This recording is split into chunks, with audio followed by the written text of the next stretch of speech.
This is Hannibal from the HannibalTV.com. The Smackdown that featured the Goldberg versus Roman Reigns contract signing that actually made me less interested in the match did a 0.75 rating.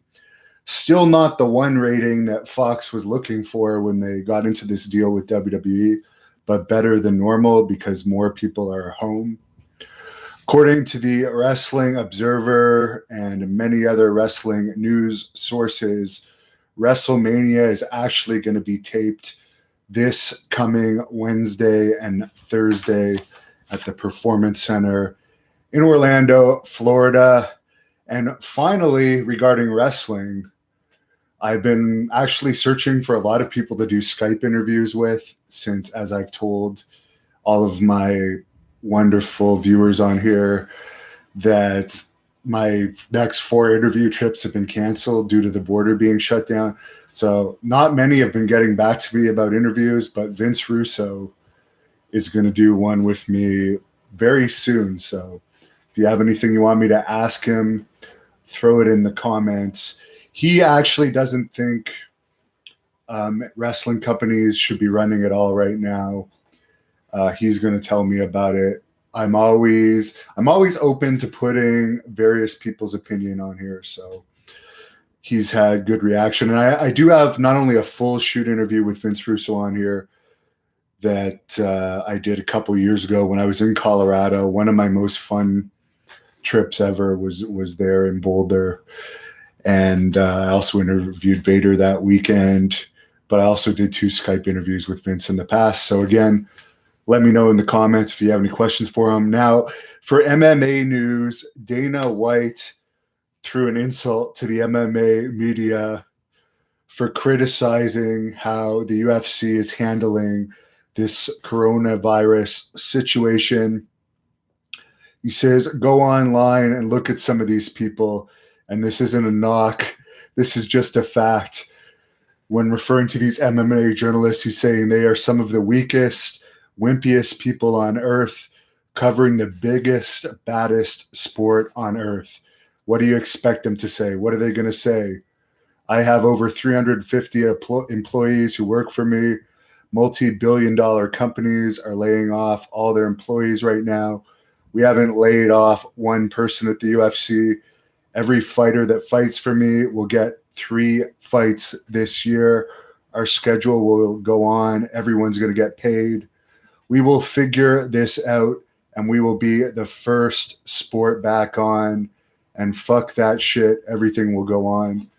So Dana White is going to obviously make sure things go on as normal. And UFC has a lot of pay-per-view revenue and TV revenue. I'm sure some countries they go to, they could still put on events in front of a crowd. For instance, Japan is now allowing crowds at wrestling events again, even though there is no vaccine for this virus yet. But Dana White's confident it will go on. And by the way, any TV companies out there that want to hire an MMA interviewer that's not a pussy or a pansy, like some of these guys, like the Ariel Helwanis of the world, like Dana White is talking about, you can hire me. I would love to be an MMA reporter. Scott Coker of Bellator made a little bit more laid-back statement regarding Bellator 242 in San Jose. He said, right now, for May 9th, it's business as usual.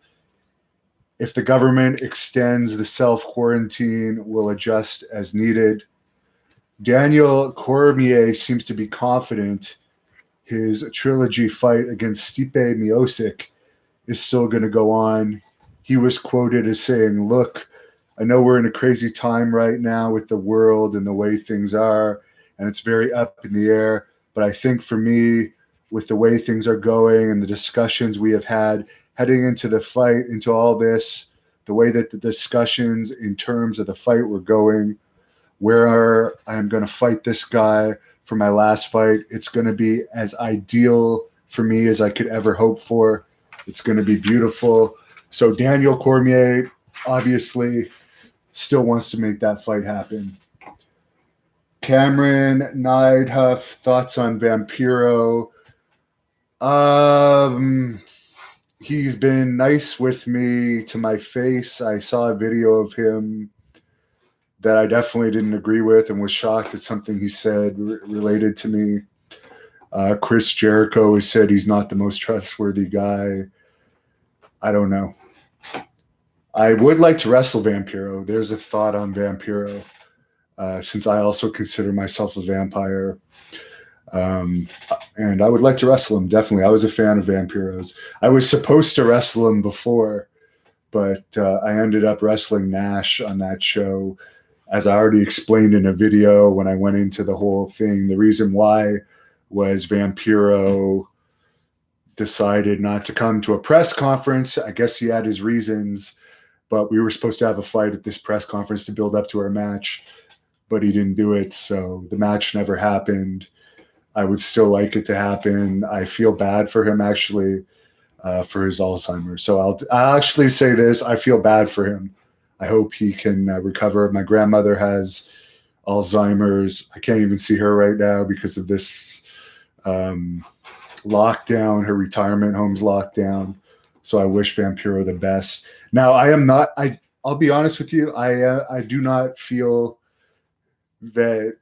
I think they're going way overboard on these measures, but I do agree that places like retirement homes where the people that are actually going to be seriously ill from this virus, I believe those should be locked down, even though it sucks I can't see my grandma. But like, I like having freedom, and I want to be able to decide whether I can go to a fucking gym or not. So I am like annoyed that our freedoms are being taken away. 100%. I believe it's an overreaction. That's my opinion. I know there's a lot of you on there that don't agree with me. Richard M says, not many did a shoot interview with Rocky Johnson either. Good work. Yeah, I was supposed to do a part 2. That's never going to happen, but thank God I got the part 1 in there. It's up free for anyone that wants to see it. Lots of questions on here for Russo.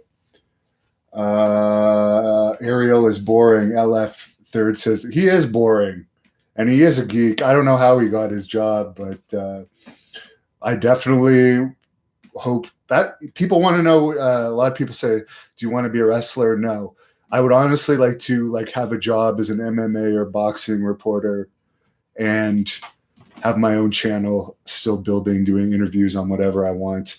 To be a pro wrestler in the industry. That what it's turned into now, which is absolute crap. I've lost interest in it. It's not, my dream was to be a wrestler in like the 80s and 90s style of wrestling, not the current style, which I'm not a big fan of. Which woman would I like to see get a push? Ethan Wilkins says, well, I haven't watched enough of the current women wrestlers. I know Melina is wrestling in the NWA. I did like her in WWE, and I do like her personally. So maybe I'll say Melina. But as I said, I don't know all the lady wrestlers these days. Miguel Amagwar, sorry if I'm mispronouncing that. I hate the lockdown, can't go to the gym. Do I see a future for the pro wrestling manager? Joe Beck says, well, I think Kevin Sullivan's doing a great job managing the Blood Hunter now. I guess their momentum has been pretty much shut down for the meantime, with pretty much all pro wrestling shows outside of WWE, AEW, and Japan being canceled. But I thought they had a pretty good system there. Askisin Dalfas is hi from Indonesia. A lot of backstabbing in pro wrestling. Crazy Clown says, yes. We are not all friends. It's a very backstabbing industry, as I've found out. Like many people have told me, for instance, Kevin Owens has been spreading a rumor around since before I even got to WWE that I was dangerous in the ring, which there's absolutely no proof of anyone I've ever given a serious injury to. And literally, I've been in the wrestling business since 2001, so 19 years. X Davey X, thoughts on Strowman Indie comment. Never heard it. You'll have to enlighten me about what that is. Any thoughts on the Vice Benoit documentary? Ethan Wilkins says, well, it's actually blocked in Canada. We can't watch it in Canada for whatever reason. The last season was blocked too, but they did through pirated videos and stuff. They eventually came out. But for us Canadians, the Vice documentaries are blocked. So if someone downloads it and sends it to me as a private message at my Devon, Devon, Hannibal Twitter, or Devon Hannibal Nicholson Facebook, I will watch it because a lot of people have been wanting me to review it. If I could bring back 3 wrestlers from the past that I could do a one-day interview with, who would it be? Oh my God. That is a tough one to ask. If you mean 3 wrestlers that are dead, Lou Thez might be one of them. That's the first one that comes to mind. Maybe Eddie Graham, Bruno Sammartino. There you go. Stiff does not mean more dangerous. Joe Beck says, exactly, it does not. And I was taught by the Hearts. Like, we wrestle a very Japanese style, very hard-hitting style. The Benoit documentary part 1 is on YouTube. Yes, but it's blocked in our country. If you click on it here in Canada, it will show a black screen with the description, video blocked in your country. PWC 24/7. A lot of wrestlers today are doing moves they think they can do, but truly can't. I notice a lot in women's wrestling. I miss the old style of wrestling, where less is more. Crazy Clown, the most dangerous wrestler was Vader. He was one guy I would have turned and ran the opposite direction. No comment on that. I personally would have liked to wrestle Vader. That's my comment on that. Vader and I would have had good matches. But he's funny. Okay, I tried to actually get him to wrestle me. I'm glad it didn't happen because he ended up dying like a year and a half after the interview. But after I did the shoot interview, he was confident he was going to survive despite his diagnosis. And he said he would wrestle for us, but he's like, I like to wrestle smaller wrestlers that I could pretty much manhandle, wrestlers 200 pounds and under. So that kind of disqualified me from that. Thoughts on Britt Baker? Future no one asks. I know nothing about her other than her name. Brandon Wilson. They also did a documentary on Benoit for Reel's autopsy. Yes, if you watch my Wrestling Observer review from this week, I go through that Benoit Reel's autopsy, what they discussed, and the new information. Jim Z, should big guys stay off the top ropes? Well, since I go off the top ropes when I wrestled, no.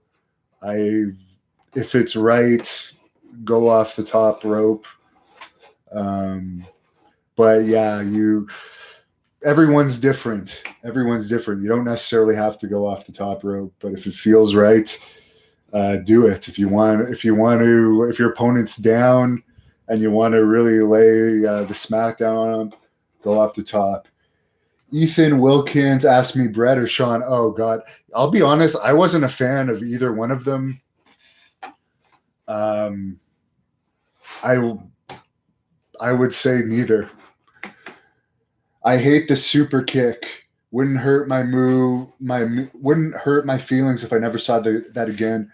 Kenneth Shelton says, and I agree with you 100%.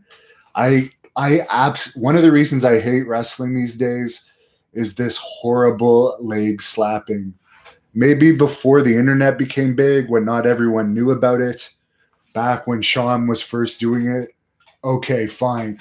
Now every single person knows about the leg slapping trick, and it is so obvious and so fucking stupid. I have never, ever done a leg slap. They never trained me in the dungeon to do a leg slap. Jacques Rougeau, when I was training with him, never showed me how to do a leg slap. When I was in Deep South Wrestling, training with Bill DeMott, They never demonstrated a leg slap. I despise that. How can you explain to me in a real fight? I've never seen anyone slap their leg. I think it's so phony and horrible. I absolutely hate it.